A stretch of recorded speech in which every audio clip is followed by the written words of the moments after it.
Hello guys, തിരുവോണമായിട്ട് എന്താ പരിപാടി? നല്ല പാലട പ്രഥമൻ വയ്ക്കാൻ പ്ലാൻ ഉണ്ടോ? ഇനി പായസം വയ്ക്കുന്ന പോലെ ബ്രൗൺ ഷെയ്ഡ് ആവുന്നില്ലെന്നാണ് നിങ്ങളുടെ പരാതി എന്നുണ്ടെങ്കിൽ ഇത് അത്ര വലിയ പരിപാടിയൊന്നുമല്ല. സിമ്പിളായിട്ട് ഞാൻ പറഞ്ഞുതരാം. നമ്മുടെ പാലെടുക്കുക, നല്ല ചൂട് കട്ടിയുള്ളൊരു പാത്രത്തിലൊഴിക്കുക. ഞാനിവിടെ കുക്കറാണ് യൂസ് ചെയ്യുന്നത്. അത് കത്തിച്ച് അവിടെ വയ്ക്കുക. പിന്നെ നമ്മുടെ അട ഒന്ന് റോസ്റ്റ് ചെയ്യാൻ വേണ്ടിയിട്ട് പാൻ വയ്ക്കുക. ജസ്റ്റ് ഒന്ന് ചൂടാക്കുക. സ്ലോ ഫ്ലെയിമിൽ ഇളക്കി കൊടുക്കുക. കരിയാൻ പാടില്ല, ഇളക്കിക്കൊണ്ടേ ഇരിക്കണം.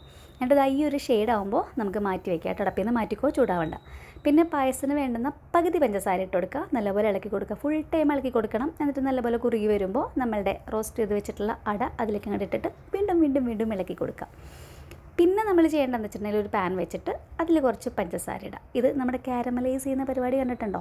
കാരമലൈസ് ചെയ്യുമ്പോഴും നമ്മുടെ പാലിൻ്റെ കാര്യം മറക്കരുത്. അത് ഫുൾ ടൈം ഇളക്കിക്കൊണ്ടിരിക്കണം. നല്ലപോലെ ഇളക്കി കഴിയുമ്പോൾ ഒരു നല്ല ഉരുകി നല്ല ബ്രൗൺ ഷെയ്ഡാവും. അപ്പോൾ തീയൊന്ന് ഓഫ് ചെയ്തിട്ട് നല്ലപോലെ ഇളക്കി കൊടുക്കുക. കരിയാൻ പാടില്ല. കരിഞ്ഞ് കഴിഞ്ഞാൽ പായസത്തിൻ്റെ സ്മെല്ല് മാറും. ഇതിലേക്ക് നമ്മുടെ പാലൊഴിച്ച് കൊടുക്കുക. ഇനി ഈ ഒരു പാലൊഴിക്കണ്ട, നമ്മുടെ വേറെ പാല് തിളപ്പിച്ച് ഒഴിക്കണമെന്നുണ്ടെങ്കിൽ അത് ഒഴിക്കാൻ ഞാൻ പായസത്തിൽ നിന്ന് എടുത്തിട്ടാണ് ഒഴിക്കാറുള്ളത്. നല്ലപോലെ ഇളക്കി നല്ല കുറുകി വരുമ്പോൾ നമ്മുടെ ഈ പായസത്തിലേക്ക് അങ്ങോട്ട് ഒഴിച്ചു കൊടുക്കുക. നല്ലപോലെ ഇളക്കുക. പിന്നെ ആ ഫ്രൈ പാൻ വേസ്റ്റ് ആക്കേണ്ട, ബാക്കി പാലും കൂടെ ഒഴിച്ചിട്ട് നല്ലപോലെ ഇളക്കി അത് ഫുള്ള് കിട്ടുന്ന രീതിയിൽ ഒഴിച്ചു കൊടുക്കുക കേട്ടോ. എന്നിട്ട് നല്ലപോലെ ഇളക്കുക. പിന്നെ ഇത് സ്ലോ ഫ്ലെയിമിൽ വെച്ച് കൊടുക്കുക. അടി പിടിക്കാൻ ചാൻസ് ഉള്ളതുകൊണ്ട് സ്ലോ ഫ്ലെയിമിൽ മാറ്റിയിട്ട് ഇളക്കി വെച്ച് കൊടുക്കുക. ഫുൾ ടൈം ഇളക്കിക്കൊണ്ടിരിക്കുക. അതാണ് പായസത്തിൻ്റെ ഏറ്റവും വലിയ സീക്രട്ട് എന്ന് പറയുന്നത്. പിന്നെ ഏലക്കപ്പൊടി ഇട്ട് കൊടുക്കുക. പിന്നെ നമ്മുടെ മേമ്പൊടി ഉണ്ടല്ലോ, നെയ്യിൽ കുറച്ച് കിസ്മിസും അണ്ടിപ്പരിപ്പൊക്കെ പാടെ വറുത്തിടുക. ഈ കിസ്മിസ് നല്ല ഉരുണ്ട് പപ്പടമായിട്ട് വരുമ്പോഴാണ് നമ്മൾ ഇത് പാകമായെന്ന് മനസ്സിലാവുക. അങ്ങനെ അത് ഫുൾ അതിലേക്ക് കൊട്ടിക്കൊടുക്കുക.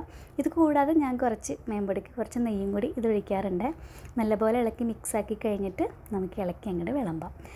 ഇങ്ങനെ സെറ്റാക്കി കഴിഞ്ഞിട്ടുണ്ടെങ്കിൽ ആവശ്യത്തിന് കുറുകും. ഇനി പാലും അടയും വേറെ കിടക്കും എന്നൊക്കെ പരാതി ഉണ്ടെന്നുണ്ടെങ്കിൽ ഇങ്ങനെ ചെയ്ത് കഴിഞ്ഞിട്ടുണ്ടെങ്കിൽ അതിനൊരു പരിഹാരമാവും.